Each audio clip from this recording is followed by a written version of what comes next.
Talking about prevention of sexual harassment at workplace or POSH, I think the most important thing here is we talk about real life examples. So this is about a POSH audit that I had taken up for an organization which had about 50 to 60 people. Fair diversity, a good mix of men and women. So they had a handbook and there were well drafted policies around bullying, around equal opportunity, about harassment.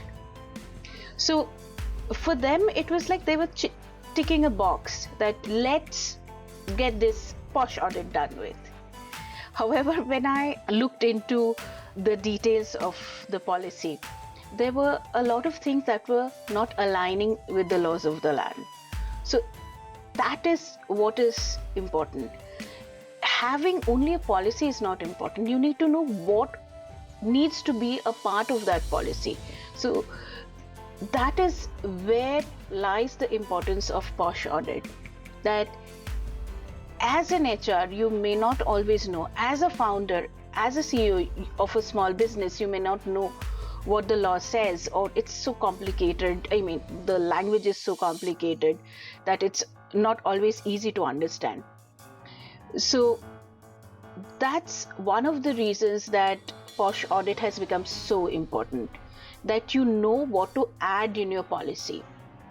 And the second thing that I found is they did not have a POSH committee, which is internal committee. Internal committee is very important. Otherwise, you're not in compliance with POSH. Just the policy does not make you compliant. You have to have an internal committee, at least 5 members, primarily 2 women at the committee level and headed by a senior woman who will lead the committee. So that's a very simple structure of the committee. And the other important thing here is, are you displaying your policy? Now, as I said, if your first step is incorrect, that you've not drafted the policy correct, then even if you have displayed it, it does not make you compliant. So moving back, first is getting the policy right. Next is creating the IC structure and then getting it displayed. And why is this important?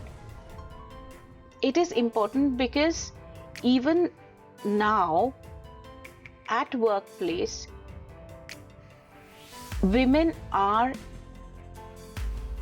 facing situations like this, and it is important as an employer or as a manager to ensure that my team member, female team member specifically, feels safe. That's what the law says.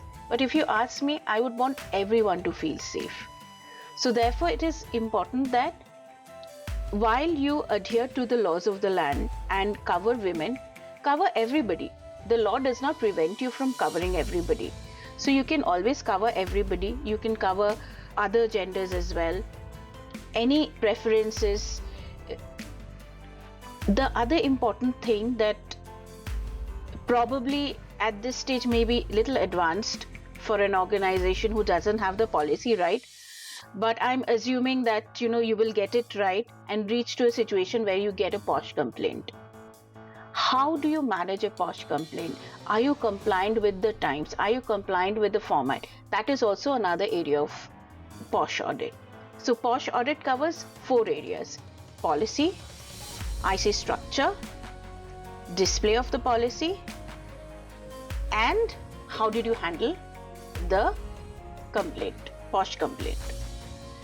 And is there a penalty? Yes, there is. As employers or senior managers, please be aware that there is a 50,000 rupees fine for the first time, and it increases as you default along with the POSH guidance, and this potentially saving 50,000. You can do so much with that. So Hope this helps. I will be coming up with more details on POSH in terms of how do you handle a complaint, or as a manager, how and what are the to dos.